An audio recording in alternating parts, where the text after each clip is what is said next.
la dimensión fe y política de la pastoral social de la diócesis de Texcoco, les da la más cordial bienvenida a esta tercera sesión del ciclo de conferencias El ser y quehacer del político en México. Iniciamos esta tarea precisamente en un vínculo con la sociedad civil, con miembros de partidos políticos y con aquellas personas que tienen una vinculación en el ámbito de lo público.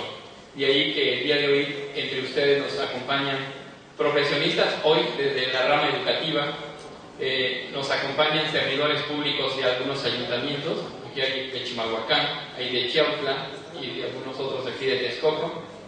Y la idea precisamente del día de hoy es reflexionar sobre un tema de suma importancia y que nos inmiscuye a todos. Es el tema de la educación. De manera histórica, porque así nos los han enseñado, hemos creído que la tarea educativa corresponde al Estado. Sin embargo, la Iglesia nos hace un llamado de atención en donde la tarea educativa también corresponde a los padres de familia, y ahí es donde se da el principal espacio educador. Entonces, la idea del día de hoy es precisamente reflexionar sobre qué está pasando en México sobre la educación y principalmente a qué nos está llamando la Iglesia en ese papel en el que todos estamos involucrados. Yo como miembro de la Dimensión Fe y Política tengo este compromiso de contribuir al cambio educativo en México, pero también como profesionista. Como profesionista del rama de la educación tengo esta tarea y la idea es que nos llevemos elementos de reflexión sobre esa emergencia, porque de verdad estamos en una situación dramática, para que precisamente tomemos acciones de cambio. Primero, en el ámbito personal, la primera tarea es con la propia familia. Segundo, a la institución educativa donde trabajemos, pero tres, también a nivel externo, a nivel sociedad civil, que podamos hacer acciones organizadas. Y tenemos con nosotros a la doctora María Luisa Aspe Armella. Ella tiene doctorado en Historia por la Universidad Iberoamericana. Ha trabajado en muchísimas universidades, pero particularmente en la Ibero y en la Universidad Panamericana se desempeña como académica. Imparte la materia precisamente de Historia de la Educación en México en la Universidad Iberoamericana y evidentemente es investigadora de la rama de la historia de la educación y de la historia en general. Cuenta con diversas publicaciones bibliográficas y hemerográficas, y a mí de manera particular me impresiona el tema de lo social, ¿verdad? Toda la rama de la participación de los católicos en la vida pública. He visto mucho esta rama de investigación. Felicidades, doctora. Y algo también valioso para nosotros, ella es presidenta del Instituto Mexicano de Doctrina Social Cristiana, el INDOSOC, en el cual muchos de nosotros hemos participado en procesos de formación.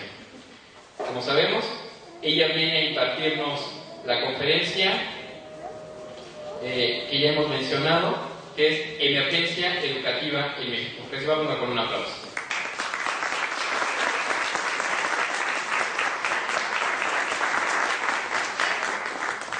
Pues muchas gracias, es para mí un honor estar aquí, y lo que yo quisiera hacer para esta ocasión es hablar de este documento de los obispos Educar para una Nueva Sociedad, que surge frente a la emergencia educativa, pero hacerlo, ni modo vicios de la profesión, ¿verdad?, contextualizando históricamente, poniendo en contexto lo que es esto.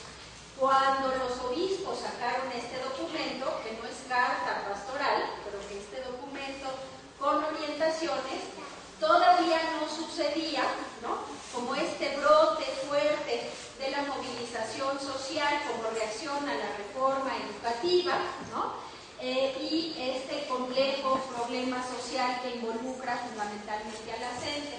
Entonces, lo que yo quisiera es presentar, ver cómo están las orientaciones, qué podemos ver esto, ligarlo con otros documentos importantes de la Iglesia, pero siempre en un ir y venir del contexto contemporáneo para ver qué nos dice este documento a nosotros. Comentábamos con los obispos, me tocó presentar ayer en la Asamblea de los Obispos la cartografía eclesiástica mexicana y el lunes presentar ahí también lo que es una encuesta muy grande que acaba de terminar el INDOSOC sobre cultura y práctica religiosa en México. Y nos decían los obispos, el problema es que estos documentos y todos estos hallazgos luego quedan en el cajón. Y tenemos que hacer el esfuerzo como católicos, como miembros de la Iglesia, de ayudar a difundir estos documentos. Bueno, pues comienzo por la estructura del documento y vamos avanzando en esto. Este es lo que sería el documento en sí, una primera parte que nos habla de una realidad que nos interpela. Y se los digo de una manera clara, los que estamos aquí presentes, mayores de 38, 40 años, para efectos históricos, somos modernos. ¿Qué quiere decir esto? Que fuimos forjados, todavía en esta racionalidad, ¿no?, que viene desde la Revolución Francesa. Y los menores de 38 años, que también hay, ¿verdad?, para efectos prácticos son posmodernos. ¿Qué quiere decir eso? Que ya están forjados, ¿no?, por una racionalidad distinta, una racionalidad que se empieza a cuestionar por ahí de los años 80, de principios de los 80, de decir, ya no pensamos, o los jóvenes ya no piensan como pensábamos nosotros. Los que somos maestros sabemos que en el salón de clases encontramos una brecha generacional que no encontrábamos hace unos años. Y una primera propuesta es decir, nos estamos haciendo viejos. Pero luego vemos que esto es algo generalizado que tiene que ver con algo más profundo, con lo cultural. Y es que estamos viviendo un horizonte cultural distinto, ¿no? Donde la racionalidad, muchos de ustedes se acordarán cuando los papás nos educaban con los ojos, ¿verdad? Si uno va a hacer el ojo y decían, ya te portabas bien porque sabías que ya con el ojo, gracias, ya sabías cómo te irías si no hacías caso, ¿no?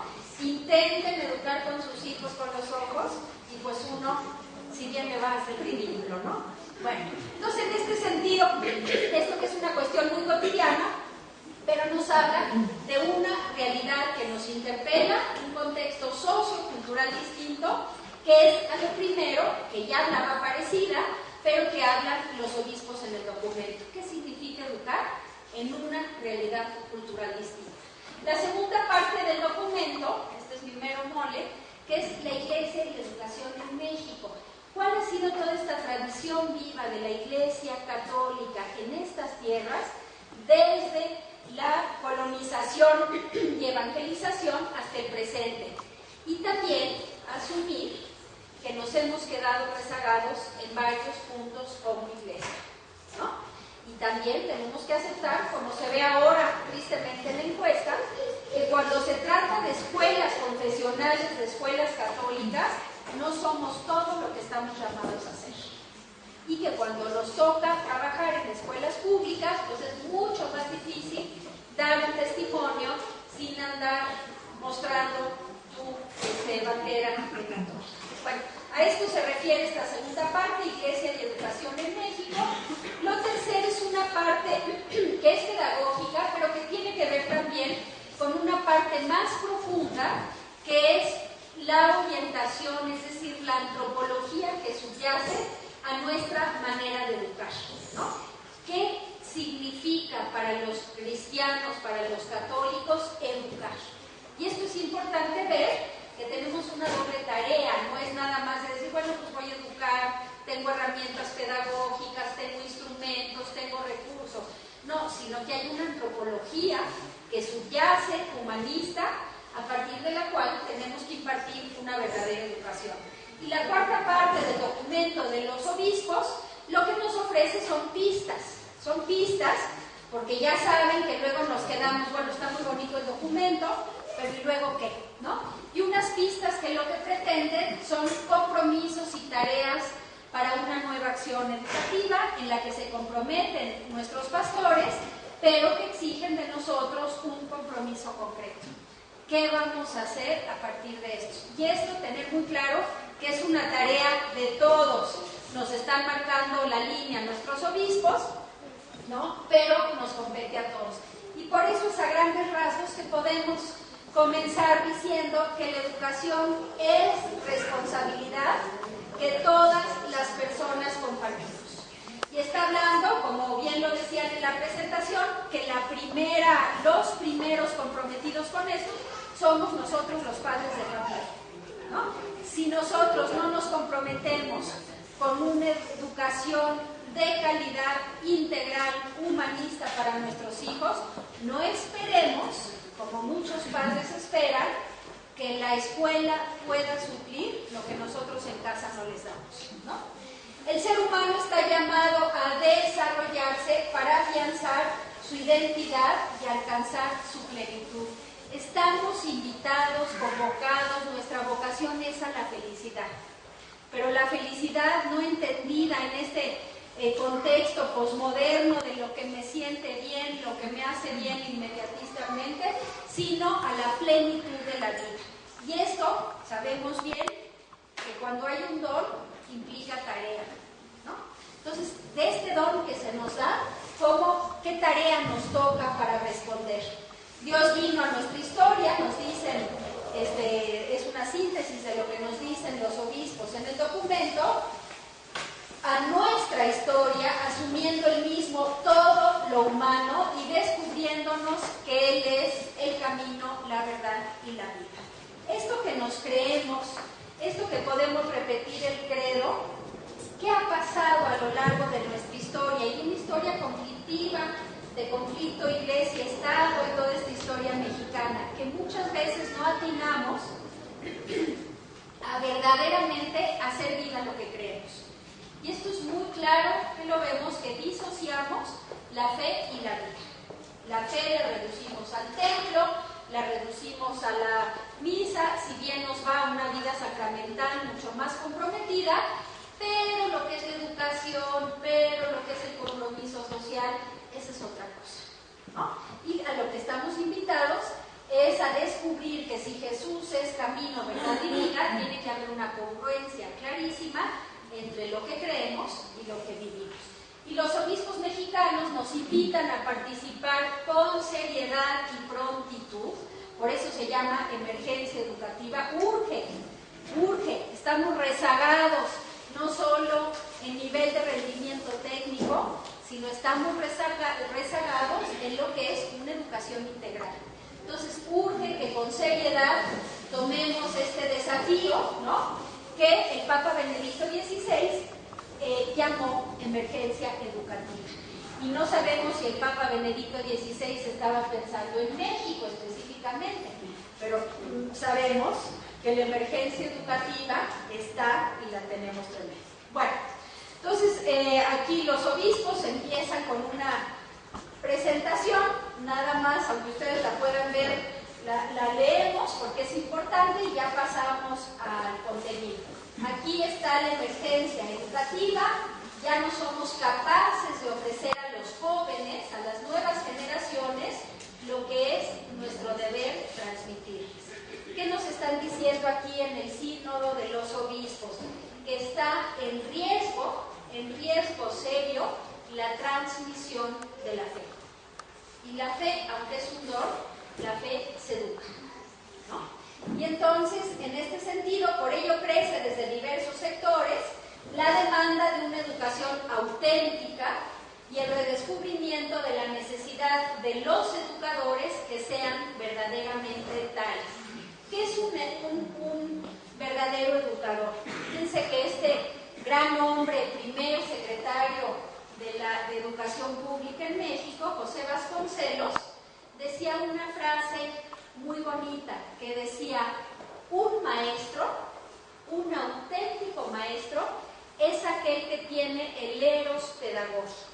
¿Y cómo entendía él esto? El que tiene la vocación de enseñar en el sentido primigenio del término vocación. Él se refería a la vocación religiosa, siendo un católico bastante inconsistente, pero tenía la cultura cristiana, y lo que está diciendo ¿Qué es la vocación religiosa? De quien se obliga de por vida libremente a seguir un llamado. Fíjense la tarea a la que estamos invitados y que el sínodo de obispos nos invita de educadores, a una vocación de por vida. Y los que somos maestros de aula sabemos que es una vocación que exige tolerancia a la frustración. No todos lo sabemos, ¿no? Porque dices, híjoles, me toca sembrar, pero ya quiero ver algo de cosecha, ¿no? Yo nomás siempre, nada que cosecha. Nos toca sembrar. Por eso es una vocación de fidelidad de quien se compromete de por vida, y algo es todavía más complejo. Por eso hace tan difícil, tan dramática la emergencia educativa en este país, que los alumnos no aprenden, imitan. Y entonces, ¿qué les podemos ofrecer antes que otra cosa? Testimonios.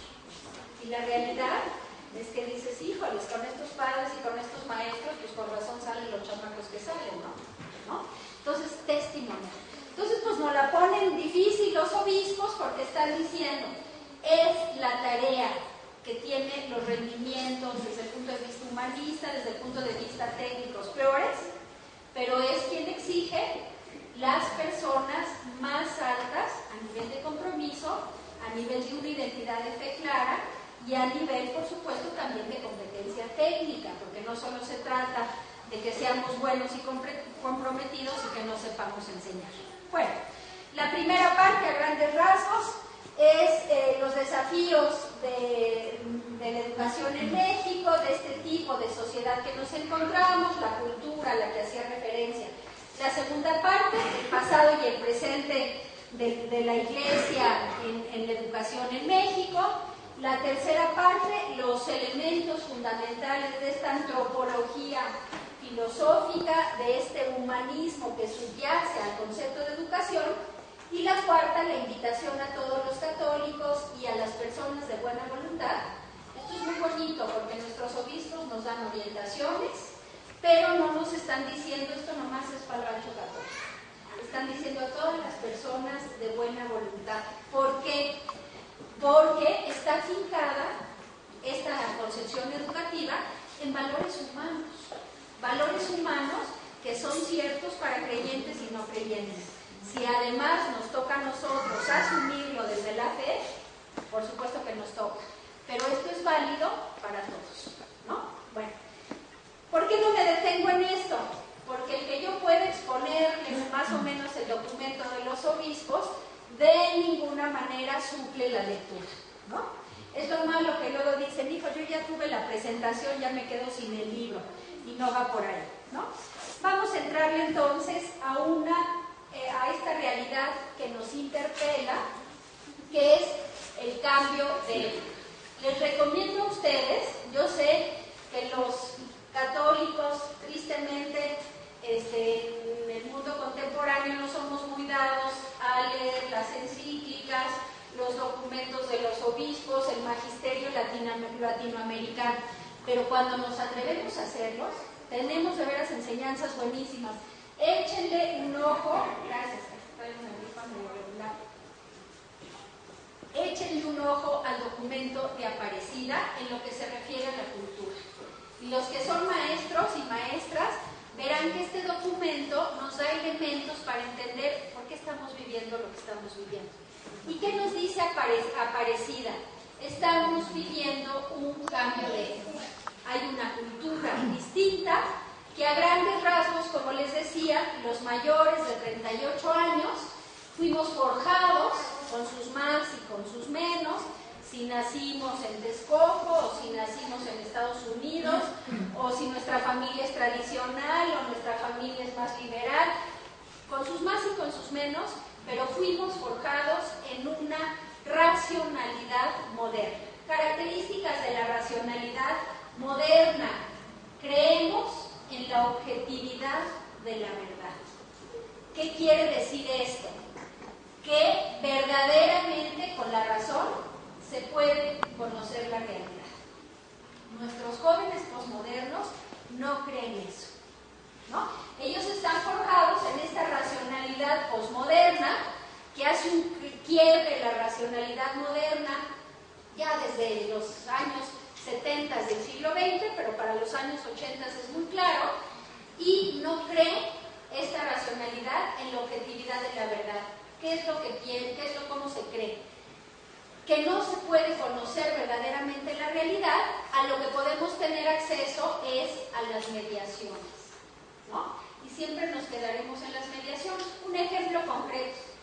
Con todos estos problemas sociales, ¿yo qué puedo hacer si la realidad me rebasa? Una realidad que me aparece fragmentada. Y entonces nos quedamos al margen, ¿no?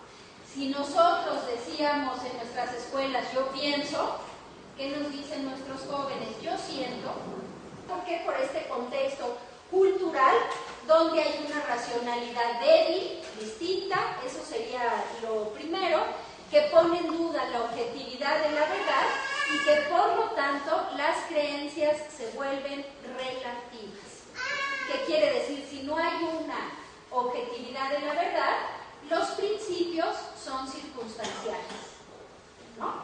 Entonces, ¿qué opinas? No, yo siento así, es tu verdad y mi verdad, cada quien su verdad. Entonces, ¿dónde están los principios fundamentales que en este contexto pueden ser un asidero para los jóvenes? Bueno, ¿en qué se da el cambio de época que ha impactado todos estos aspectos?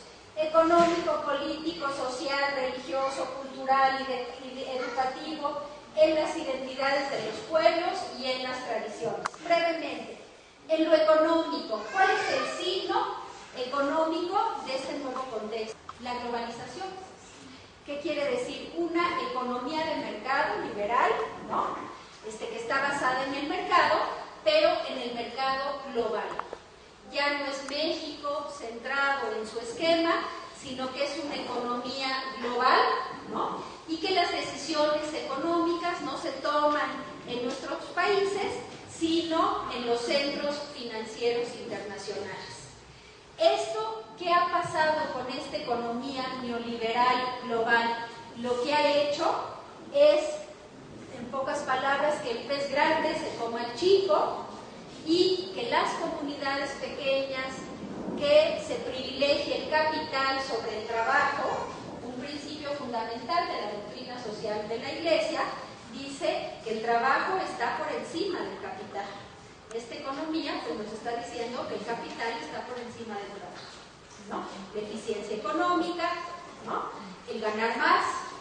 ¿Y qué pasa con estas comunidades de subsistencia campesinas, ¿no? Donde no pueden entrar este juego? En lo político, luces y sombras.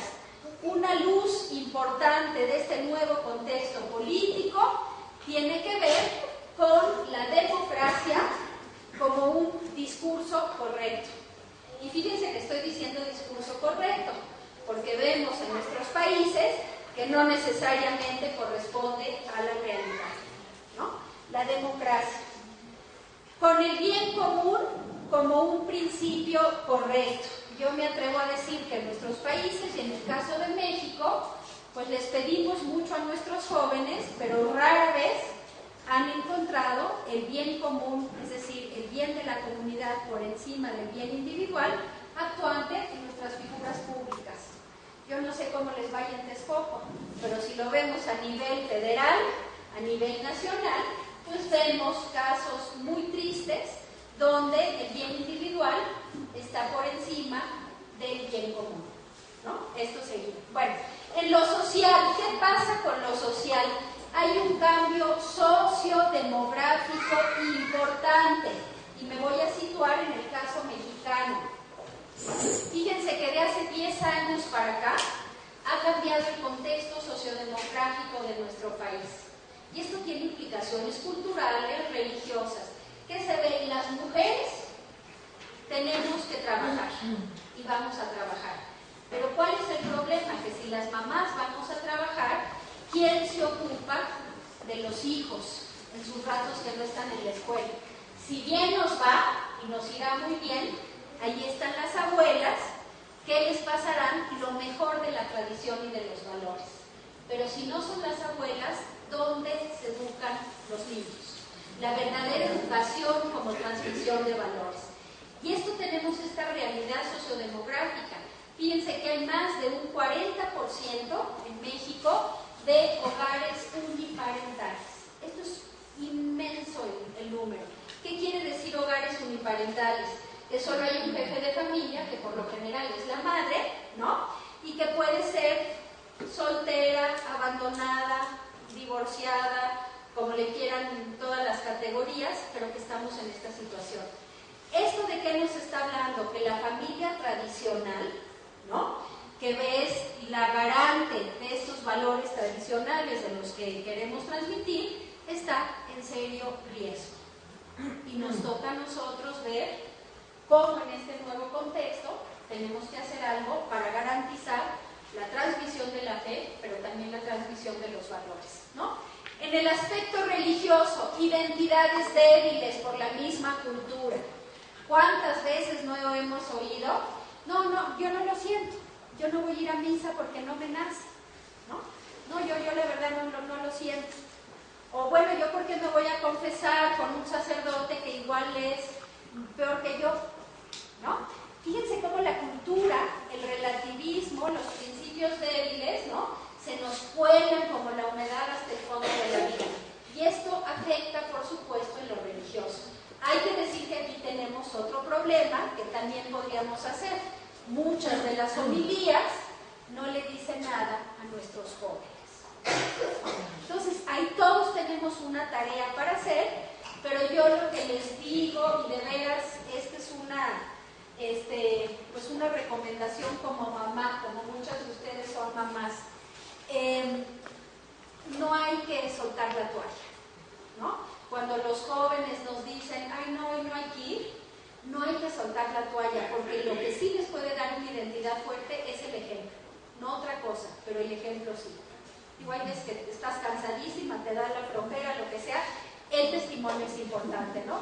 Y en el aspecto educativo, ¿cuál es el sello más claro de esto? Que se refieren los obispos, pero que lo vemos nosotros en la vida cotidiana. No hay maestros por vocación, ¿no? Cuesta trabajo encontrar maestros por vocación. Y aquí una cosa importante, el que tengamos vocación no quiere decir que lo hacemos por gusto y que no necesitemos el dinero, ¿eh?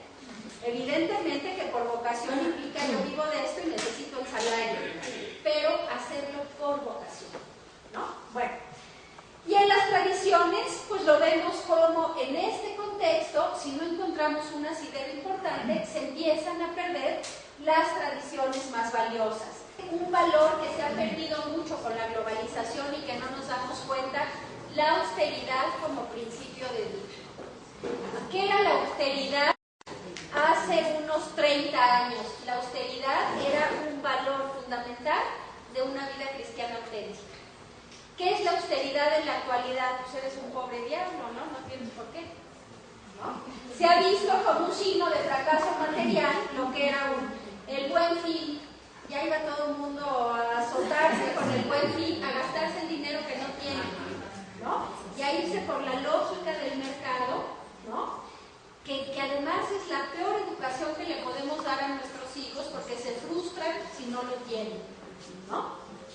O sea, hay una intolerancia a la frustración enorme. Bueno, avances científicos, tecnológicos, esto es propio también de este nuevo contexto, que han hecho un mundo más complejo, que han hecho que la realidad se nos vuelva amenazante y que se nos vuelva una realidad fragmentada.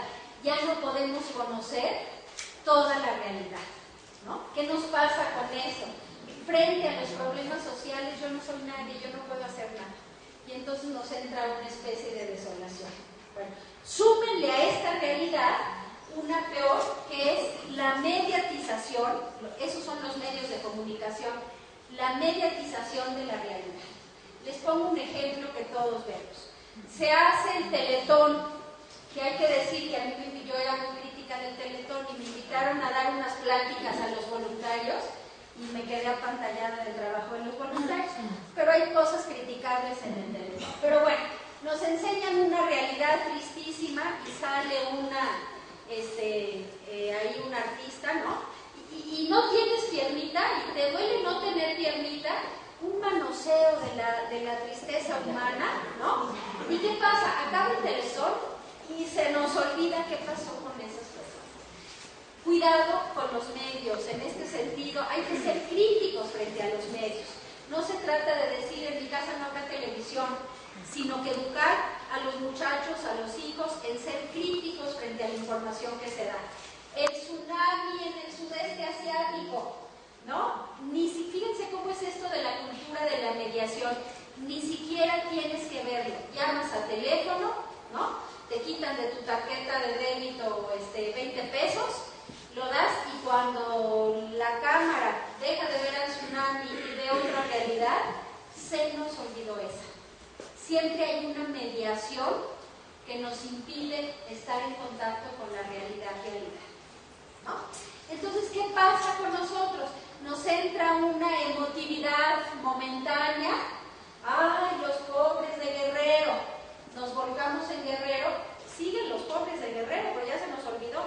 Siempre habrá otra tragedia humana con la que tengamos que ver, pero el problema de dejar que sean los medios de comunicación los que nos interpreten la realidad es que nunca nos vamos a poder enfrentar con la tragedia concreta. Vernos como hermanos, hijos del mismo Padre, solidarios de una misma realidad, ¿no? Y esto es lo que nos da. El pragmatismo, si sirve, es que es verdadero. Si no sirve, en términos eficientistas, es que no vale, ¿no? Bueno. La búsqueda del significado último de la vida y la experiencia de lo trascendente están ausentes. Y aquí no se trata de decir todo lo nuevo es malo, porque sería un error, sino se trata de decir, frente a este contexto que necesitamos conocer, cómo actuar y actuar con cabeza, pero actuar con esperanza, ¿no? Esta idea de satisfacción, de que lo material, ¿no?, puede satisfacer mis necesidades y lo que encontramos es un vacío existencial impresionante. Piense que en el Distrito Federal, cosa que no se ha hecho pública a los medios, hay un promedio de 5 suicidios al día de jóvenes. Les estoy hablando nada más del sistema del metro, ¿no? 5 suicidios al día de jóvenes entre 12 y 25 años. ¿Qué nos dice esto? Por supuesto que esos datos sí nos salen, ¿no? ¿Qué nos está diciendo esto? De la insatisfacción, de la soledad, del vacío existencial, ¿no? Porque no se están suicidando los que están en pobreza extrema. Se están ninis, jóvenes de clase media de que dicen ya no para dónde. ¿Qué estamos haciendo como educadores, ¿no?, para que estas realidades que eran totalmente ajenas a nuestro país y que ahora se ven? Bueno, esta situación que, como dicen los jóvenes, está del nabo, ¿verdad? Bueno, pues exige replantearnos con seriedad y valentía qué es lo que nos toca hacer. No es para ir a azotarnos contra los vidrios, sino decir, esta es la realidad, siempre será mejor conocer la realidad y qué podemos hacer frente a esta realidad. Y lo primero que dice el documento de los obispos es que no podemos perder lo que es constitutivo de nuestra fe, la esperanza. Esperanza no es pertenecer al club de los optimistas. Una esperanza es lo único que no falla, ¿no? Y la esperanza pues va de la mano de la fidelidad. ¿Qué hacemos ahora, no? ¿Cómo somos fieles a esta realidad y trabajamos por un mundo mejor? Les doy un dato verdaderamente preocupante, ya se hará pública el 13 de diciembre, pero de esta encuesta que presentamos a los obispos, solo 5% de los mexicanos, creen en el compromiso social y se involucran de alguna manera en el compromiso social. Con su iglesia, estoy hablando de católicos, no católicos, de todos. Con su iglesia, denunciar una fuga de agua o un robo, ayudar a bachear en la calle, de cualquier tipo, solo 5%. ¿Qué país se puede construir si en si solo un 5% cree que tiene responsabilidad sobre la realidad? Pero se las pongo más difícil. Solo el 4% de los católicos mexicanos, creen que el compromiso social es constitutivo de su fe. ¿Esto qué quiere decir? Que el 96% restante cree que puede vivir su fe puntualmente, vas a misa, los sacramentos, educación a tus hijos, se van a casar con gente buena como tú, pero lo que les pase a los demás es su bronca. Bueno, imagínense una fe sin obras. Lo que nos está diciendo la encuesta, y es hecha por católicos especialistas en estos temas. ¿Pero qué quiere decir esto? Que el 96% no nos importa la realidad que va más allá de nuestra casa. Estamos perdidos, ¿no? Entonces, esta esperanza, pero con trabajo, ¿no? El don, pues hay que entrarle a la tarea. Y además hay que entrarle a la tarea sin creernos el club de los buenos, sino reconociendo la realidad de un México plural. Nos guste o no nos guste, yo creo que es una oportunidad enorme de diálogo, ¿no? Que nos da, pero es una sociedad plural, donde no todos piensan como nosotros, no todos aspiran a lo que nosotros aspiramos, ¿no? Y esta es, pues bueno, la complejidad del contexto. Vamos a entrarle a la segunda parte, que tiene que ver con la radiografía de la emergencia, y el capítulo 2, ¿no? Que tiene que ver con la radiografía de la emergencia educativa en México. Y lo que nos plantean aquí los obispos es un análisis, podríamos aumentarle o podríamos hacerlo más específico, donde la desigualdad social, lo sabemos, es una regla, la exclusión por sistema, tenemos el acceso a las universidades públicas de este país, todos los años la posibilidad de la entrada a la UNAM, que va a dejar a la mayoría de los aspirantes fuera, ¿no? Desempleo, pobreza, inequidad, un montón de muy ricos y un gran montón de muy pobres, jóvenes al sector informal, los famosos ninis, ¿no? Migración y violencia. No sé si escucharon de este pronunciamiento de los obispos de Michoacán, ahora en días pasados, sobre la violencia, y el testimonio de los obispos de Apatzingán, en el caso de Zamora, de Monseñor Garfias en Acapulco, que están diciendo tenemos que hacer frente a esta situación de violencia, de narcotráfico, ¿no? Me contaba un párroco de la zona más fuerte, ahí por Apatzingán, que ya pusieron una regla ahí en Zamora, que dicen, si hay un asesinato, no habrá misa de difunto si no participan el victimario y la víctima, sabiendo quiénes son. Porque se dicen católicos todos, y le digo, lo logra padre, y dice, pues esta es la única manera que les hacemos la misa de difuntos, ¿no? Para tomarse en serio su fe. Bueno, son realidades que con todas las males que padecemos en nuestras ciudades, la verdad estamos muy lejanos de estas cosas. Crimen organizado, niños trabajadores, deserción escolar, jóvenes que no están interesados en los asuntos políticos. Esto es gravísimo, ¿eh? Ningún joven quiere ser político, ¿no? Dicen, no, pues también los modelitos, ¿no? Entonces, en este sentido, hay que entrarle a la política, y hay que entrarle o a la política del partido o a la política de lo público, que empieza denunciando la fuga de agua, ¿no? Que empieza denunciando a un mal regidor, ¿no? Descentralización de servicios educativos, es decir, todos estos problemas concretos que, aunque el Papa Benedicto XVI hablaba de esta emergencia educativa a nivel mundial, pues aquí tiene su cara mexicana que conocemos muy bien. Bueno, diversos ambientes irresponsables de la educación. Nos dicen los obispos, la educación empieza por la familia. Ni modo, la familia es la principal escuela. Y esto uno lo puede ver muy bien.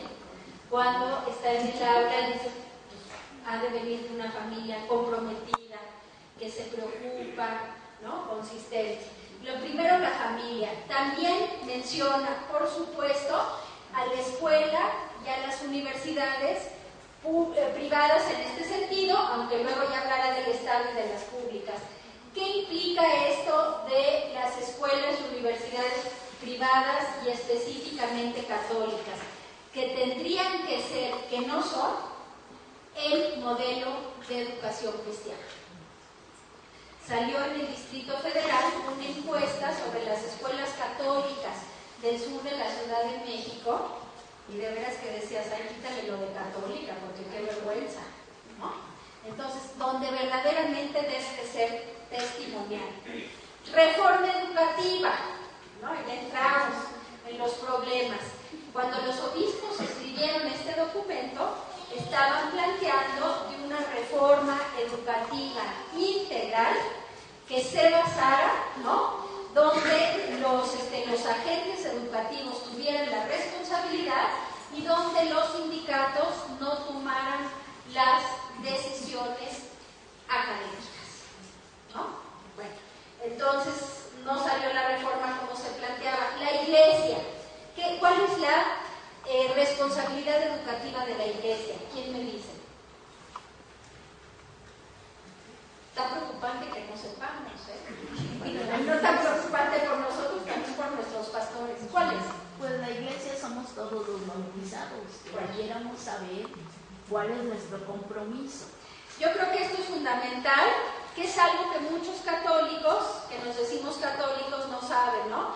Y es que la Iglesia es pueblo de Dios y ahí estamos involucrados todos. Cuando decimos es que la Iglesia, estamos pensando en la jerarquía, ¿no? Y aquí es nuestro sacerdocio bautismal donde todos estamos implicados. Pero la Iglesia tiene esto, el dar esperanza, el transmitir esta antropología humanista, que sea la que nos permita tener estos valores compartidos, y velar también por la formación de los maestros. Evaluación. Fíjense que esto es una cosa interesante. Los obispos estaban planteando la necesidad de una evaluación imparcial del sistema educativo mexicano, y así se creó el Instituto Nacional de Evaluación.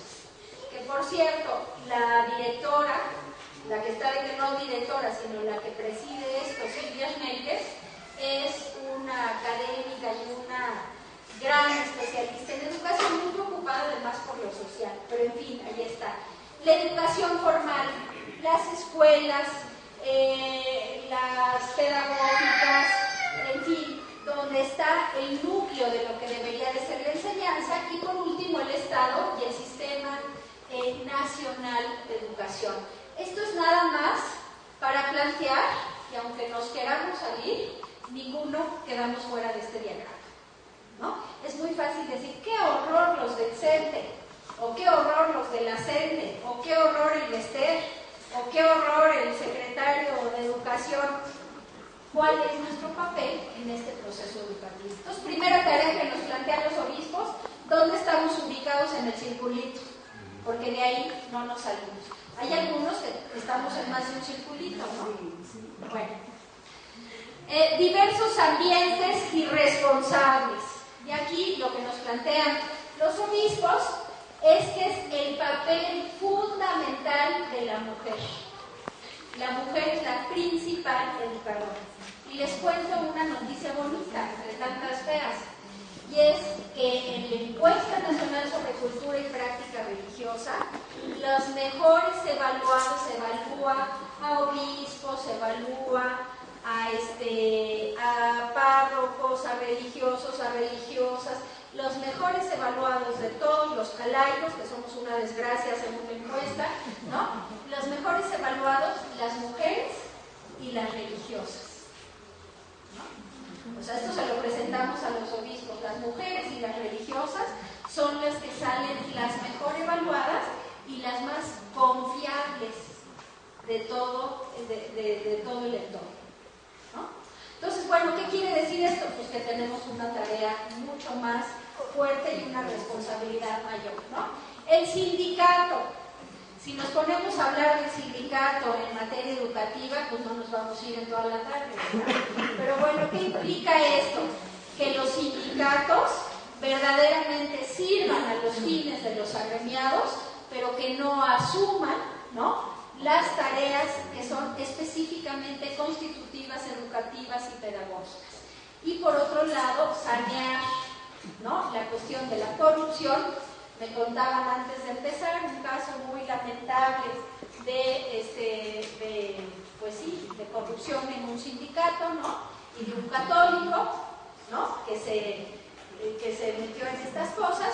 Bueno, pues aquí tenemos una labor importante: denunciar. Acuérdense que nuestra fe es de anuncio, pero también de denuncia, ¿no?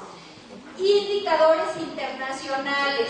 Esto es bien interesante, porque en los indicadores internacionales, les pongo el ejemplo de la OCDE, que a los países miembros todos los años los evalúan en materia de derechos humanos, en materia de reforma estructural y de educación. Y México sigue saliendo o en penúltimo o en último lugar. Pero les cuento una cosa más impresionante. De todos los países miembros de la Organización de Cooperación y Desarrollo Económico, del cual México es miembro, México es el país que más destina en términos relativos a la educación, más recursos económicos. La pregunta obvia es, ¿dónde quedó la bolita, verdad? ¿Dónde quedaron los recursos? La corrupción, tristemente, es constitutiva, no estoy hablando en términos ontológicos, pero sí en términos históricos, es constitutiva del sistema educativo mexicano. Esto es lo grave. Y entonces tenemos los rendimientos más bajos y seguimos teniendo 4 años consecutivos que los mexicanos leemos en promedio medio libro al año. Cuando bien nos va, estamos por el 1, ¿no? Le oí decir a un empresario, muy chistoso, pero dramática historia, cuando salió que leíamos los mexicanos un libro promedio, dice, ah, caray, ¿quién habrá leído el mío? Porque yo no lo leí. Estaba bastante grave. Bueno, calidad educativa, importantísimo, y de esto todos somos responsables. ¿Qué quiere decir calidad educativa? Calidad integral, ¿no? Y el nuevo concepto de calidad nos habla de que no hay calidad sin equidad. Una calidad educativa en conocimientos, en tecnologías comunicativas, que no aspira a la equidad, no es calidad. Fíjense, nada más es constitutiva de la nueva noción que da la UNESCO y que dan todos estos estándares internacionales, es la equidad. Equidad primero entre hombres y mujeres. Y aquí hay una buena noticia en México. Las mujeres cada vez tenemos mayor acceso a la educación, ¿no? Ya estamos en el nivel secundario. Es bajísimo, pero ya andamos ahí. Y segundo, equidad en lo que se refiere a los ingresos. ¿Cuál es este principio? Un derecho humano fundamental. Nadie puede quedarse sin educación por motivos económicos. Ahí sí estamos pues muy mal, porque sabemos que todo es una realidad, los jóvenes que tienen que trabajar. Bueno, vamos a entrar a la parte que tiene que ver con la Iglesia y la educación en México. Y aquí voy a hacer una visión muy general, pero me importa mucho hablar de este tema, porque cuando nos nubla todo lo malo que hay en el contexto, se nos olvida lo mucho bueno que se ha generado en este país y que se ha generado desde la Iglesia.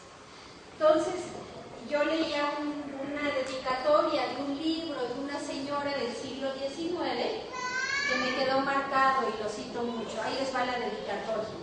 Escribió esta señora, una señora no relevante, digo relevante para su familia, pero no era ninguna así, y escribió el libro de la historia de su familia para sus hijos y sus nietos, y la dedica así: para mis hijos y mis nietos, que como bien se ve no saben a dónde van, por lo menos que sepan de dónde vienen.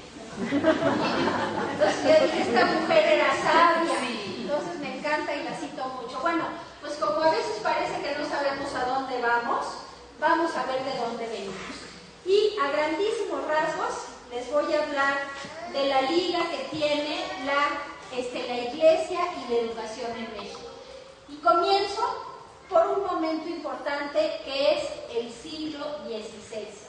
Es el siglo de la evangelización, que comienza con unos obispos de excepción, ¿no? Comprometidos, como decía Santa Teresa, de determinada determinación, y con unas órdenes religiosas, que son las primeras que llegan a partir de 1522, los franciscanos, los dominicos y los agustinos, y que lo que hacen es llevar la verdadera fe a estas nuevas gentes, ¿no? A estas nuevas gentes que les sonaban distintas, rarísimas, y que incluso en medio de este debate si eran hijos del demonio o si eran personas humanas.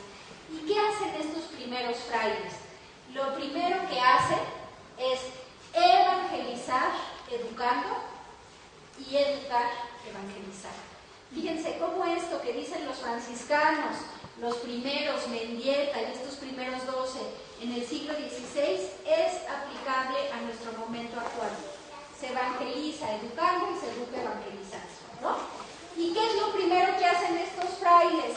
Crean los medios propicios para transmitir la fe. Son los primeros pedagogos. Aprenden la lengua, hacen unas cartillas de las distintas lenguas.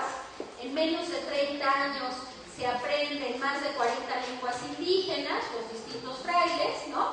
Y lo que hacen es toda una pedagogía para poder empezar con esto. Segunda afirmación que creo que es aplicable para ellos: saber de salvación. Hay clarísimo en ellos que el saber es importante, el conocimiento es importante para la salvación, pero además del saber de salvación, la preocupación del conocimiento en sí mismo. Esto es revolucionario para el siglo XVI, nadie lo hacía, y estos primeros franciscanos lo hacen. Y por eso tenemos estos códices maravillosos, porque no solo les preocupa salvarlos, sino les preocupa su bienestar material, qué comen, sus códices medicinales, cómo poder toda esa riqueza aprovechar.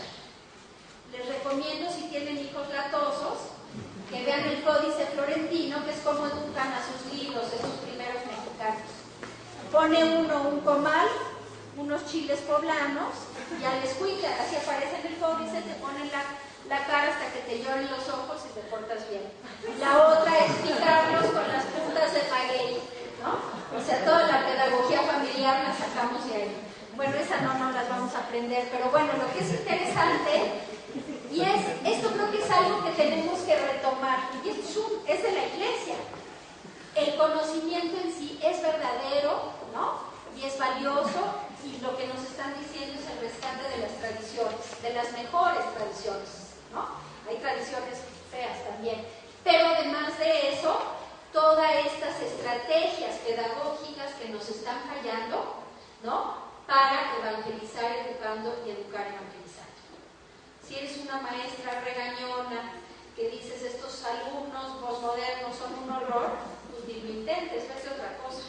Hay que amarlos, ¿no? Hay que escucharlos. Y nos cuesta mucho trabajo escuchar a los jóvenes, ¿no? Bueno, entonces este siglo XVI además crea alta cultura. ¿A qué me refiero con alta cultura?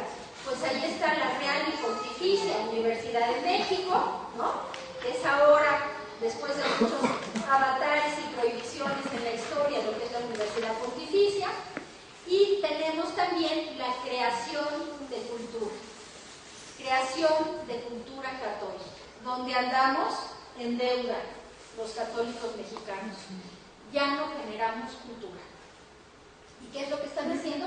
Generar una cultura católica que habla de conocimientos valiosos, pero que también sirvan, ¿no?, para aumentar este acervo de fe, las mejores tradiciones. No hay que irnos con la finta de que las tradiciones por sí mismas son buenas. Hay tradiciones horribles que tenemos que desterrar, ¿no? Bueno, ¿qué pasa en el siglo XVII? ¿Qué es importante en este sentido? La Iglesia, ¿no?, en los obispados, además de que van a crear seminarios de primerísima línea, donde están formando a los futuros pastores, pero que además les están dando una educación de calidad, va a crear además la cultura bibliográfica, ¿no? Es decir, una producción de libros, de crónicas muy impresionantes.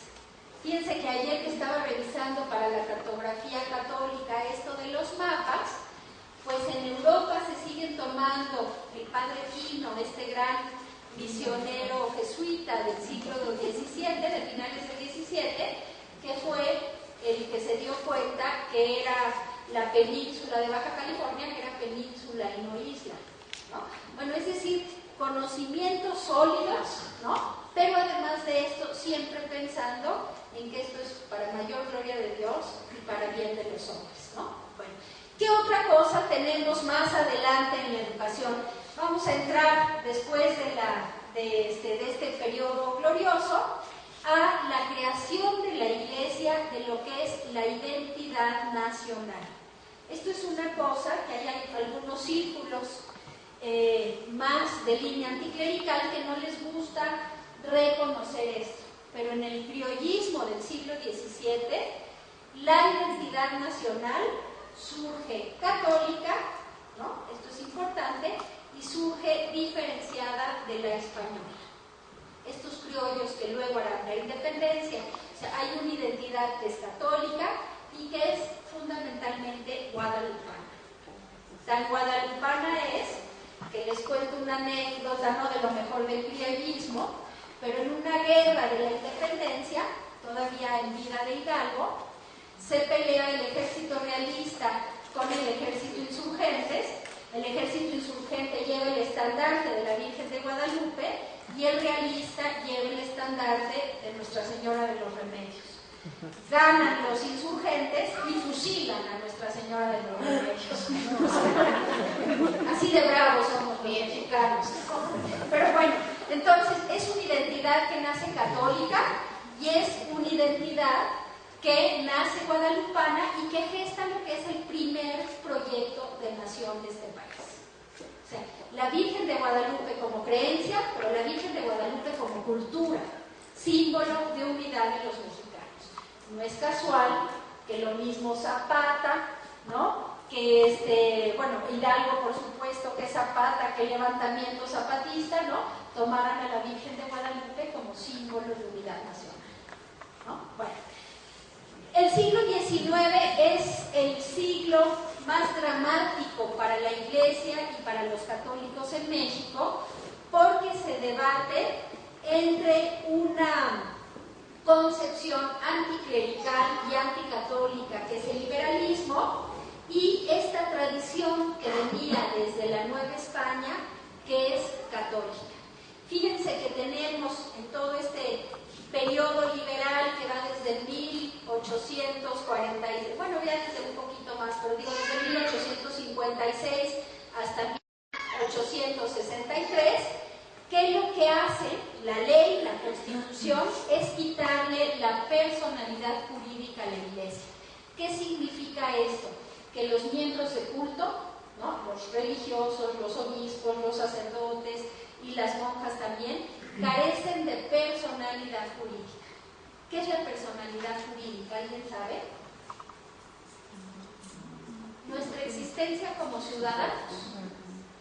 ¿Qué es nuestra existencia como ciudadanos? Poder votar y ser votados, los derechos, todo lo que antes se llamaban garantías individuales, que afortunadamente ya se llaman derechos, libertad de expresión, de tránsito, libertad religiosa, que en México todavía no existe, pero en fin, todas las libertades y poder defender esos derechos frente a los abusos de la autoridad en la Suprema Corte de Justicia. Bueno, esto no lo tenían los ministros de culto, pero tampoco podían poseer o administrar bienes.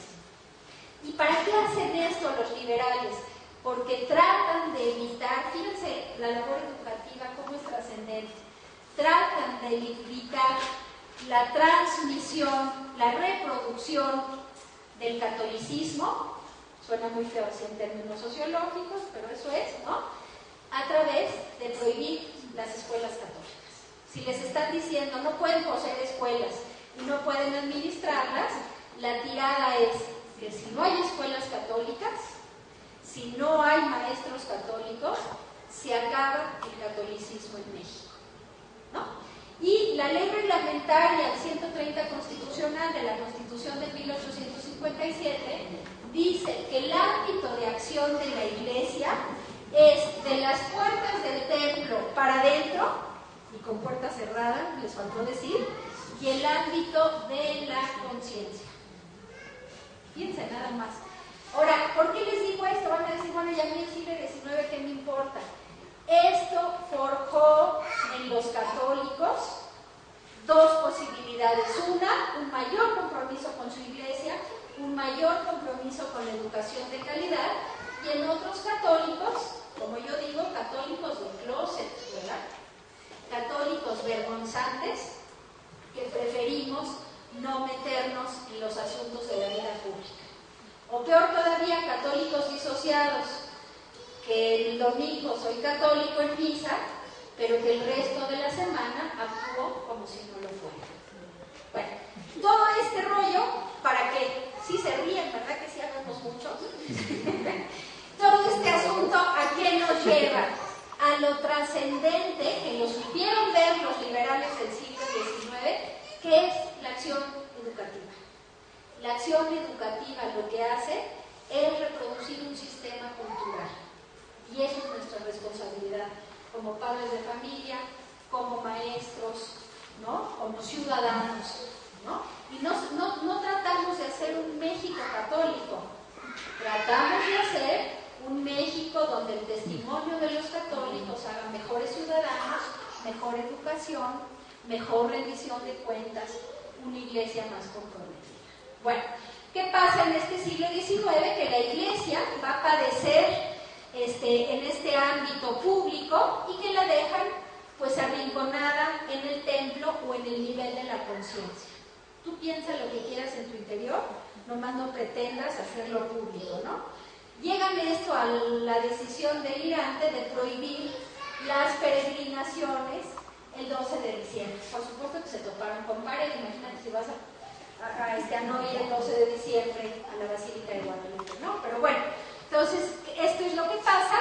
Y en el siglo XX, rapidísimamente, ¿qué es lo que plantea? Bueno, tenemos un momento después de esta represión de la Iglesia muy importante en 1921. Sale de la iniciativa del Estado un proyecto en el que la Iglesia, desde su identidad católica, pero puede conciliar. Y me refiero al periodo de José Vasconcelos, formado en esta cultura católica, mal católico, él mismo lo decía, pero formado en esta cultura y en lo mejor del humanismo cristiano. Y Vasconcelos va a señalar 5 puntos que creo que son aplicables todos a nosotros. Primero, somos herederos de lo mejor de la cultura greco-latina y judeo-cristiana. ¿Qué quiere decir con esto Vasconcelos? Pensamos en griego, aunque pensemos babosadas, ¿verdad? Pero las pensamos en griego. O sea, estamos formados, ¿no?, por la filosofía, por la lógica, ¿no? Entonces, lo mejor del humanismo, dice Vasconcelos, es lo que tenemos que defender. La filosofía, la historia, el derecho, la literatura. Piense nada más, ¿no? Entonces, primero es, si esta es nuestra tradición humanista, la tenemos que hacer viva, ¿no?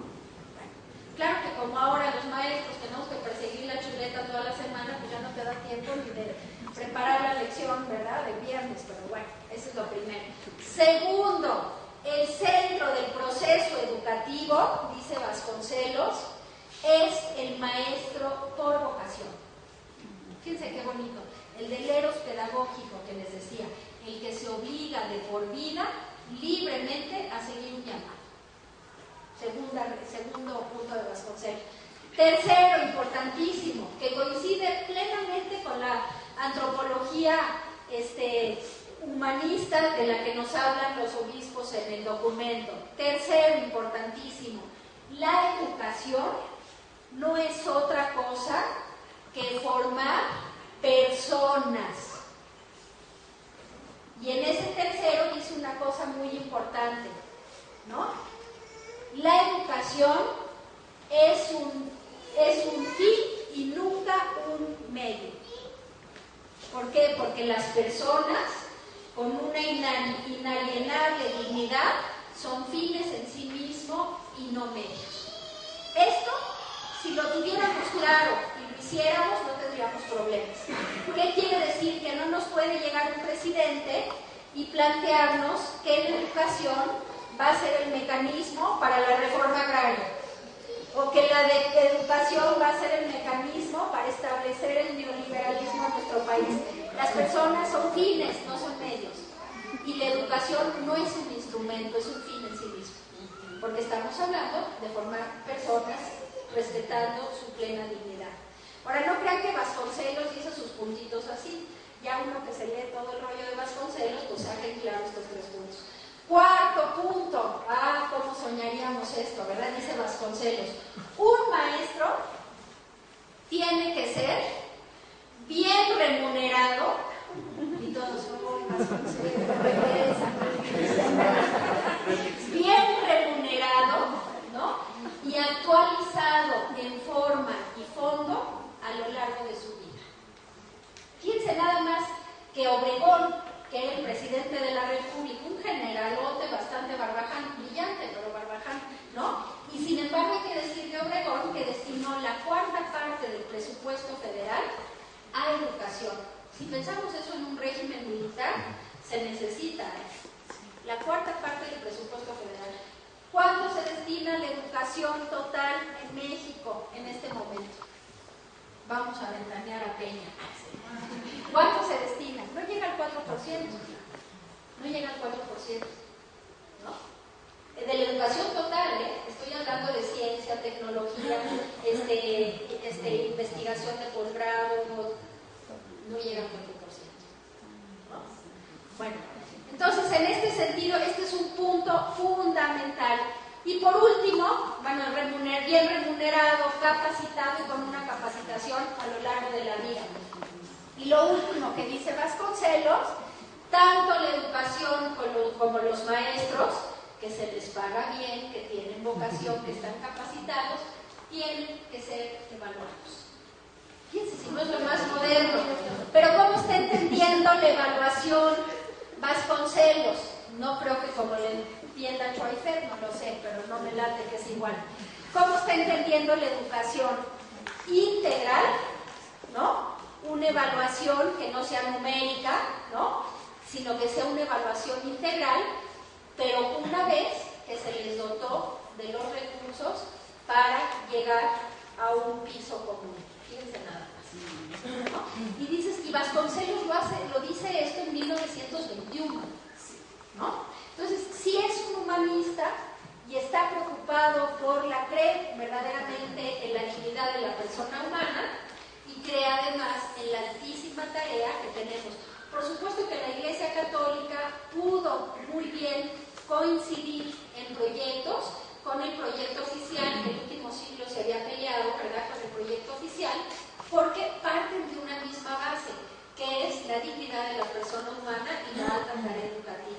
Por eso me gusta mucho que el documento de los obispos no se restringe a los católicos, sino a los hombres y mujeres de buena voluntad. Es decir, los que estamos en la tarea educativa, católicos o no, podemos coincidir en esto. Si las personas son fines y no son medios, si queremos una mejor educación para nuestros niños, si creemos que no puede haber educación sin justicia, ¿no? Si creemos que las mujeres tienen el mismo acceso que los hombres a la educación.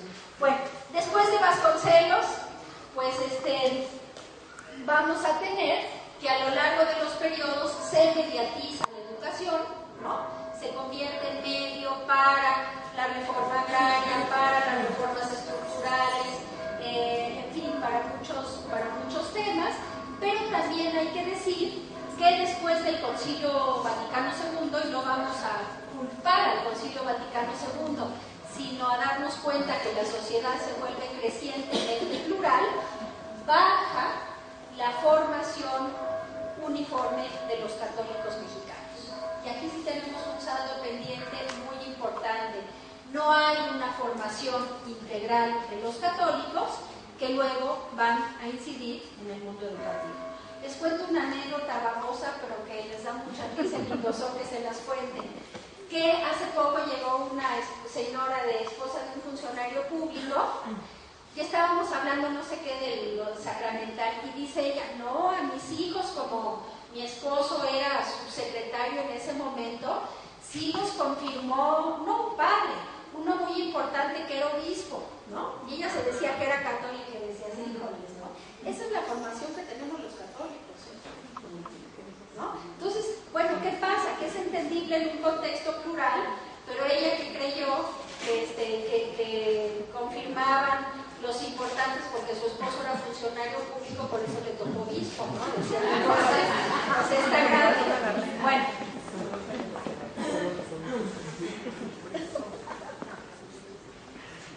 Dejamos la historia y vamos a entrar a la tercera parte del documento, ya para terminar y que si quieren algunas preguntas. A propósito, no doy un seguimiento puntual porque ya les dije, esto no suple la lectura, ¿no? Y tiene que ver la tercera parte, ¿qué es educar? Esta antropología cristiana, esta antropología humanista que subyace al documento, que habla de la mirada cristiana de la realidad, ¿no? Tenemos que ver con ojos de cristiano la realidad y no con ojos de neoliberales posmodernos, ¿no? La persona frente a la realidad histórica, esta persona que es fin y no es medio, capacidad de comprender y de amar. La tarea educativa empieza por respetar y amar al otro. Y sabemos que esto a veces es dificilísimo cuando estás en el aula con 40 pelados, ¿no? Pero bueno, pues eso es, ¿no? El ser humano frente al universo y el hombre creador de cultura. Voy a hablar de lo fundamental y lo primero es cómo llevar a cabo el proyecto, ¿no? Educar para la vida y para la humanidad. Lo segundo, la importancia de este método educativo, que es retomar una tradición viva de la Iglesia, no la estamos inventando, una tradición viva de la Iglesia en la educación, pero echando mano de los mejores instrumentos de estos tiempos, ¿no? Y la formación de la inteligencia y de la conciencia, iluminadas y fortalecidas para que sea recta y verdadera la conciencia. Muchos de los problemas que tenemos tienen que ver con conciencias débiles, ¿no? Conciencias que no son rectas. Bueno, los protagonistas de la educación, primero la propia persona, ¿no? Ya habíamos hablado que estos eran los actores dentro de la educación, pero aquí habría que decir que le toca a la familia como tarea educativa en la formación de una conciencia recta. ¿Quién me dice algo? A ver, una mamá que se sienta muy buena mamá. ¿Todas o ninguna? La transmisión de valores, los buenos hábitos. La transmisión de valores y algo fundamental, los nuevos hábitos, los buenos hábitos. ¿Qué son los buenos hábitos? Son acciones, actitudes recurrentes que se convierten en virtudes. ¿Qué son los malos hábitos? Acciones recurrentes que se convierten en vicios. Esto es, como me decían, de palitos de kinder, ¿verdad? Eso es lo que tenemos que hacer.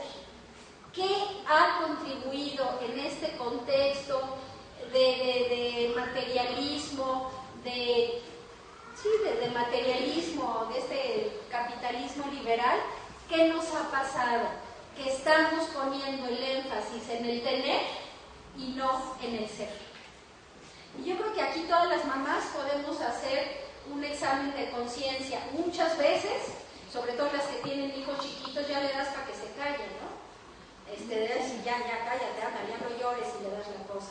Es decir, buenos hábitos es una cuestión de consistencia. Primero, buenos hábitos. ¿Qué otra cosa? Reglas claras, que nos cuesta mucho trabajo. Reglas claras, que el niño tenga perfecta noción de los límites y de por qué son los límites. No vale decir porque yo te lo mando, como nos decían a nosotros y era suficiente, ¿no? Tener una noción clara de los límites y de por por qué son los límites. ¿Qué otra virtud cristiana y humana, pero humana, es fundamental en la educación de la familia? ¿La qué, perdón? El amor, la necesidad. El trabajo. El trabajo. Este es importantísimo, ¿no? El trabajo, el esfuerzo, es decir, es la consistencia en el trabajo y en el esfuerzo. Que te lo ganes. Y el problema es que ahora dicen que se lo ganen y luego le dan el coche, ¿verdad? No, es que verdaderamente sea el esfuerzo. ¿Qué otra? Educar la voluntad. La voluntad, importantísima. Educar la voluntad. No hay rectitud de conciencia sin la educación de la voluntad. La humildad. La humildad. ¿Qué más? La caridad. La caridad. ¿Y la caridad entendida como qué?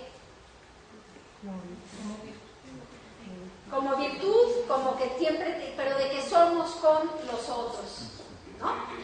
Fíjense que este es un problema que se ha dado. Yo no estoy diciendo que si alguien tiene hijo único, el niño va a ser un egoísta, pero evidentemente que cuesta menos trabajo educar cuando son muchos, pues porque hay un pan y te lo repartes, ¿verdad? Pero es decir, educar en la solidaridad. Esto es algo que tenemos muy endeble, ¿no? En la educación familiar. Se educa en la caridad, se educa en la sociabilidad y en el ser con los demás. ¿Alguna otra? Otro valor importante que a los niños y jóvenes de hoy en día no se les da, la responsabilidad. La responsabilidad, porque no somos subsidiarios. Un valor fundamental, ¿no? En la doctrina social cristiana. Tú no hagas por el otro lo que el otro puede hacer por sí mismo.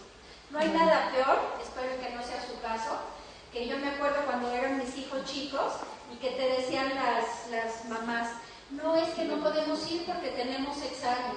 Tenemos quimioterapia, yo no tengo examen, tiene examen el niño. Ya estaba la señora, una cosa es que estés junto a él y lo apoyes, y otro es, ¿no?, que haces la tarea y los niños son unos... La sobreprotección es desprotección. ¿Qué más? El respeto. Importantísimo, educar en el respeto. Esta es una de las virtudes humanas, ¿no?, fundamentales, que no son tan comunes ahora. Y una que yo creo que es muy importante, sí, el agradecimiento, ¿no? El agradecimiento, como decía este gran personaje intelectual cristiano, Chesterton, ¿no? El agradecimiento habla, ¿no?, de una de las virtudes cristianas más elevadas, pero también habla de salud mental, ¿no? El que cree que todo se lo merece está mal, ¿no? Y una que casi no vemos, pero creo que es muy importante, que es la tolerancia a la frustración, que en estos momentos de materialismo es fundamental. Que sepas que si no lo tienes, no lo tienes. Y que la vida te va a decir muchas veces que no, y que no vas a ser el primero, ¿no? Y que hay que ser tolerante a la frustración. Por eso es que se enojan a la primera y votan a la novia a la primera y a la esposa a la segunda, ¿verdad? No hay tolerancia a la frustración, no me salió mal, no me gustó, ¿no? Entonces, bueno, las instituciones educativas, ¿qué virtudes, qué valores humanos deberían, ¿no? Y es lo que trataremos nosotros también de hacernos corresponsables como padres en las escuelas o como maestros. ¿Qué valores son fundamentales en las instituciones educativas?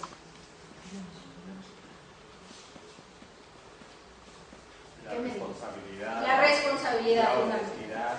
La honestidad fundamental, ¿no? Que esto viene la conciencia recta formada en la casa, sí, pero la honestidad, el ser veraces, ¿no? Esto es sí y esto es no, el respeto. ¿Qué más? La disciplina. La disciplina. Ay, no, pobre, porque se trauma. Oye, a nosotros no nos traumamos nada y nos traían a raya, ¿no? La equidad. Y la solidaridad. Fíjense cómo todos estos son valores fundamentales de la doctrina social cristiana. Ser solidarios, ¿no? Ser subsidiarios, no hacer por los otros lo que ellos pueden hacer por sí mismos. Cuando hay otro que no puede hacerlo por sí mismo, ayudar. ¿Qué sería la subsidiariedad? La solidaridad con los diferentes. Diferentes no en un sentido peyorativo, sino los que no pueden ser. Te toca ser subsidiario si tenemos a alguien que por motivos o económicos o de algún tipo no pueden tener esa cosa. ¿Qué más? Otras cosas que debieran ser, la honestidad es clave en este proceso. ¿Algún otro valor humano que sea además virtud cristiana? La justicia. La justicia. Y la justicia tiene que permear todos. Justicia, equidad, que tiene que permear todas estas virtudes. ¿Se les ocurre alguna otra? Bueno, vamos a ver el maestro. ¿Qué valores? Todos estos los dice el documento ahí en una narrativa. El maestro, ¿cómo debe ser el maestro? Pues ya vimos, creo que le creemos a Vasconcelos, ¿verdad? ¿Pero qué más? También responsable, puntual. Tiene que ser maestro, porque luego ya decimos todas las virtudes cristianas, pero es el profesor de historia y no sabe de historia. Eso también, ¿no? No es suficiente con ser buenos cristianos, ¿no? Eso es importante. Eficiente, veraz. ¿Qué más? Veraz, importantísimo. Y lo podemos resumir todo en lo testimonial. Ser congruente. Sí. Miren, los alumnos, sobre todo los chiquitos, se pueden equivocar en muchas cosas, pero nunca se equivocan en el diagnóstico que hacen de sus maestros, ¿no? O sea, el procedimiento no se lo saben, pero el resultado siempre lo tienen. Y eso no quiere decir que le hacen la barba si es un barco, no, pero saben muy bien quién los aprecia y quién los quiere formar, y eso lo sabemos nosotros. El Estado no está en nuestras manos, pero ¿qué sería una obligación fundamental del Estado? Proveer, dar las condiciones, dar el marco jurídico, ¿no? Y el marco regulatorio para que los maestros puedan ser maestros, para que puedan tener acceso a esta capacitación de la que hablaba Vasconcelos, pero también para que se den, pues digo, las reformas educativas que no estén pensando tanto en el bienestar del Estado, sino de los educados. Los medios de comunicación, perdón. Le hace falta ser congruente al Estado. Ah, bueno, sí, totalmente de acuerdo, ser congruente. Los medios de comunicación, ¿qué me dicen?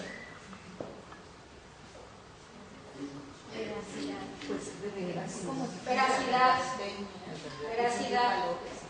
valores, ¿no? Es decir, decía una frase Juan Sánchez Navarro, este ideólogo del empresariado mexicano, y si alguien aquí es fan de Televisa, mis disculpas, yo nada más estoy citando a Juan Sánchez Navarro, no, pero ¿qué decía Juan Sánchez Navarro? Nadie ha tenido en este México contemporáneo, él murió en los 90s, ¿no? Dice, nadie ha tenido la posibilidad de hacer bien como lo han tenido la televisora, ¿no? Era la única en ese momento, y ha abdicado de esa responsabilidad, ¿no? Contenidos formativos, ¿no? Decía el fundador, bueno, el segundo de Televisa, decía, yo hago una televisión para fregados, lo decía más feo, ¿no? Pero decía, yo hago una televisión para fregados porque eso es lo que le gusta al pueblo, ¿no? Entonces, bueno, como las televisoras muy probablemente con todo y toda esta presión que se hace por buenos contenidos no lo van a hacer, sí nos toca a los padres, a los maestros, uno denunciar, pero otro dar criterios a los estudiantes, a los hijos, para ver los medios de comunicación. Hay que ver la televisión con los hijos, ¿eh? En lugar de prohibírselas y meterlos en el cajón con llave del alcohol, ¿no? Hay que ver televisión con ellos, ¿no? Hay que ver estos programas que les gustan y poder dar criterios humanos, cristianos sobre esa información. Bueno, vamos a acabar ya con lo que son la cuarta parte de los compromisos y las tareas para una nueva acción educativa. Primero, lo central de lo que ya hemos venido hablando, recuperar la centralidad de la persona. Yo les dejo la presentación y ahí lo podrán ver después de leer el libro, ¿no? Recuperar la centralidad de la persona que es fin y no medio. Si de ahí empezamos, nos irá bien. Como decía mi abuela, si no empezamos por ahí, empezamos el credo por Poncio Pilato y no sabemos más. Dos, asegurar un calidad para todos. Lo que les decía, la nueva noción mundial de educación de calidad que implica necesariamente la equidad. 3, ya lo dijeron ustedes, por eso quise que lo dijeran antes, educar en la libertad, ¿no? Y en la verdad primero y en la libertad para promover la paz. Las familias tienen que ser escuelas de paz. Lo que nos decían hace unos días, que salió en los medios de comunicación, los obispos, cómo ser educadores en la paz, ¿no? 4, reconocer el papel fundamental de la familia.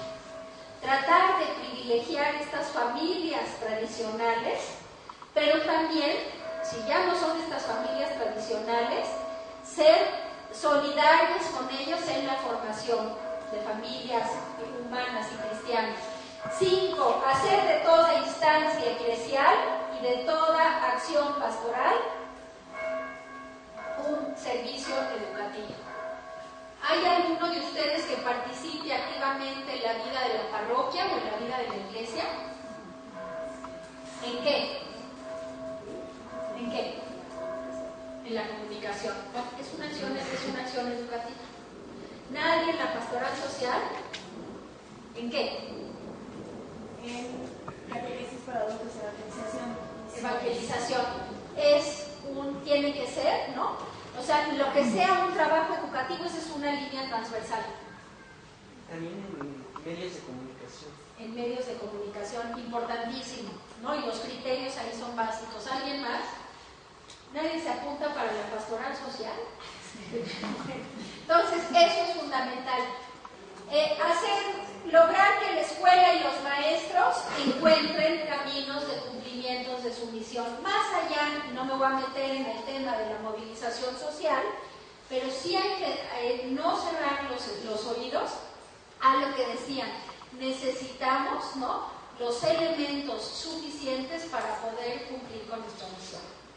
Acuérdense que no hay un México, sino hay muchos Méxicos, y los desniveles de uno a otro lugar son terribles.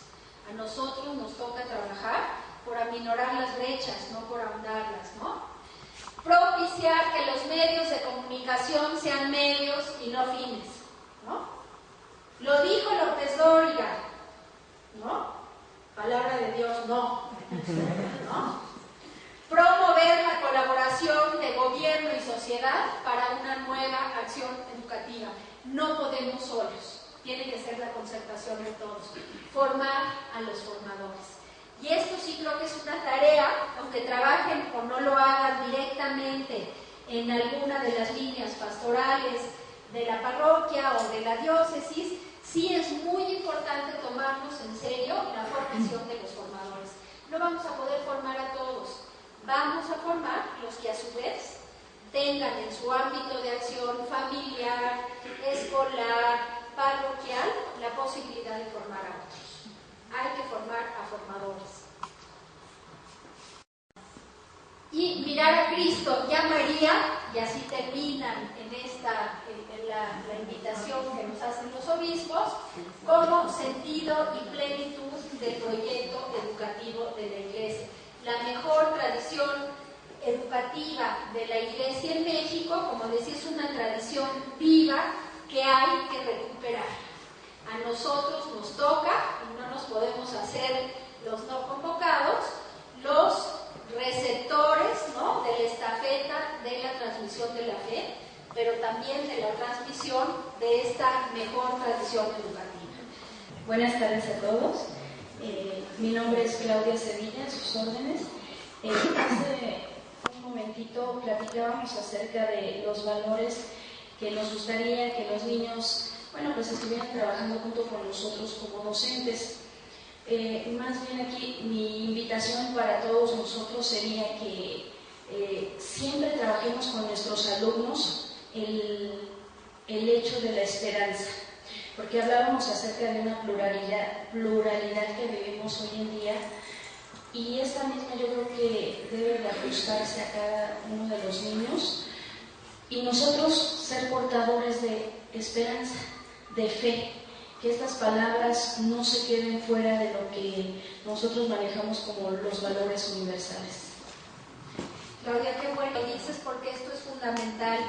Y luego parece que los cristianos y los católicos somos los que denunciamos o los que si nos vamos por la denuncia del contexto, pues estamos perdidos, ¿no?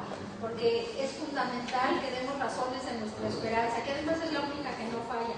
Pero qué bonito que lo plantees en el contexto de los niños, porque creo que sí, hay que hablarles de lo bueno y de lo que puede ser. Mi nombre es Yuridia Rodríguez, soy servidora pública, quiero dar dos opiniones. Perdón por la espalda. Primero, como mamá, es muy importante sí inculcar los valores con testimonio, ¿verdad? Y nos cuesta muchísimo trabajo, pero también educando en la fe. Es muy bonito ir a la par. Yo soy mamá soltera y el poco tiempo que le dedico a mi hijo pequeño se lo trato de dar con calidad, con amor, y bueno, ya le enseño a rezar. Y es muy bonito porque él va involucrando las dos cosas, ¿no? La educación y la fe. Y lo disfruto más que a mis hijos adultos, que es diferente de otro tipo de situación en la que vivimos. Y es como lo veamos, de acuerdo a nuestra realidad. Como dice usted, vemos mujeres, estamos todo el día en casa, no podemos estar tras de ellas si quisiéramos, ¿no? Cuidarlos, protegerlos. Pero si les cimentamos a nuestros hijos la fe, la educación desde pequeños, ellos solitos van a ir tomando armas y van a irse defendiendo ante la vida, ante lo que va pasando, ¿no? Se da mucho en las escuelas, pues hay muchos maestros, maestras, el famoso bullying, si ya lo etiquetamos y lo pusimos, ya le dimos la forma de moda, ¿no? Ya es como que una moda el bullying.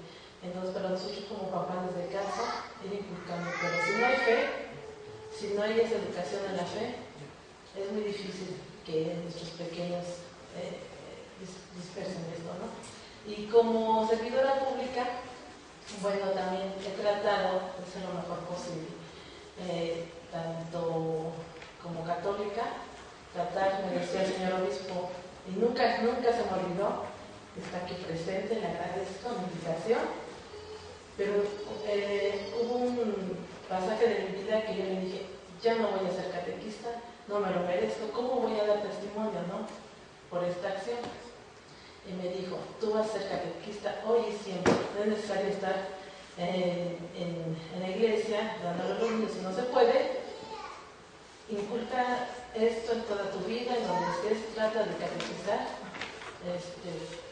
testimoniando, pero también nunca avergonzarse de lo que es uno como católico, ¿no? Entonces, donde yo puedo, pues meto mi cucharita, ¿no? De acuerdo a Dios, de acuerdo a eso, y donde se puede también. Nos le llevamos, me siento orgullosamente católica.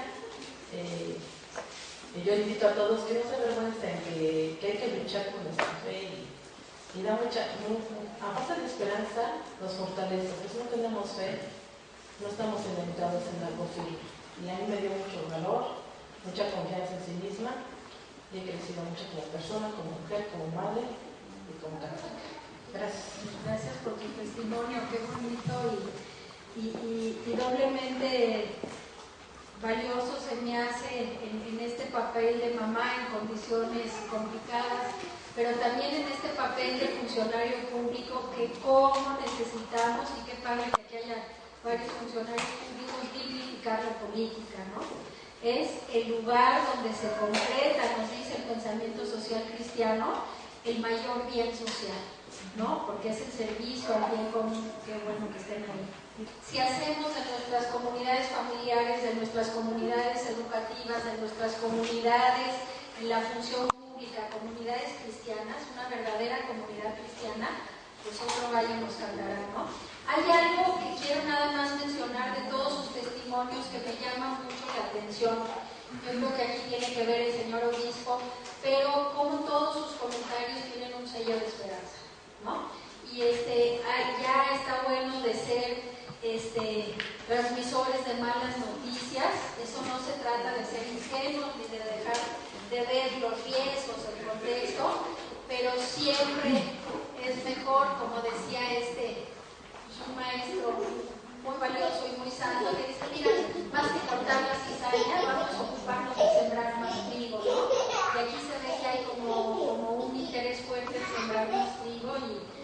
no tengo más que aprender de su testimonio. Gracias. A mí en mi práctica docente me ayudó mucho en la lectura de la palabra el saber que el que acepta a un niño acerca a Jesús mismo, y entonces empecé a tratar de ver a los niños en los niños a Jesús, y pues eso me ayudó a darles mucho amor, y ahora pues pienso cuando un niño se pone muy agresivo, digo, híjole, pues realmente no es el niño, sino que somos los papás, pues, podría decirlo así. Somos los papás los que estamos en un camino errado. Y pues sí, toca mucho a los padres de familia esa educación, porque nosotros, aunque la queramos dar, ahí en las escuelas pues no nos permiten, aunque a veces sí digamos esos tabúes. Y bueno, pues ya en otra ocasión había compartido la psicología. Yo les digo a los papás, es que nuestra educación no es integral, porque comemos a todos los días, estamos alimentando el cuerpo, estudiamos la mente, pero el espíritu, ¿cuándo y dónde? Entonces, pues ese es mi compartir y mi servir. Gracias. Qué labor tan difícil en ese medio, y lo que me sorprende mucho y lo agradezco de esto que dice es que esa es la historia, podríamos decir que este largo trayecto de lo que va de todo el siglo XIX mexicano y buena parte del XX, que esto fue el trabajo de los católicos, no solo en la educación, sino en la vida pública, un trabajo que es contracultural. O sea, el cristianismo y el catolicismo auténtico pues, va a ser contracultural. Ni modo, si todo el mundo te aplaude es que algo estás haciendo mal o no estás siendo fiel, ¿no? Entonces, pero ser fermento en condiciones tan difíciles, cuando el contexto ya está más fácil, híjoles, pues está tremendo, y no me queda más que aprender de esto, porque pues cuando uno luego ya se mueve más en el ambiente católico está más fácil, ¿no? Pero ahí sí, gracias. Lo que queremos hacer en Indosoc es promover lo que es la doctrina social cristiana, es decir, estos valores de nuestra fe y del magisterio de la Iglesia que se traducen en compromiso social, el bien común. Por eso tan bueno ir a funcionarios públicos, la solidaridad, la subsidiariedad de la que les hablaba también, y lo que podemos empatar, yo lo veo con personas no creyentes, que es en la dignidad, ¿no?, inalienable, que no se puede cambiar de la persona humana. Estos son los valores que nos motivan, y que al fin y al cabo lo que nos preocupa es desde este pensamiento y tratar de testimoniar, pero contribuir a que sean sociedades más justas, ¿no?, sociedades más fraternas y sociedades menos violentas, ¿no?, trabajar en una cultura de la paz. Si en algo les podemos servir para esto, con muchísimo gusto estamos a sus órdenes, y gracias por estar. Gracias.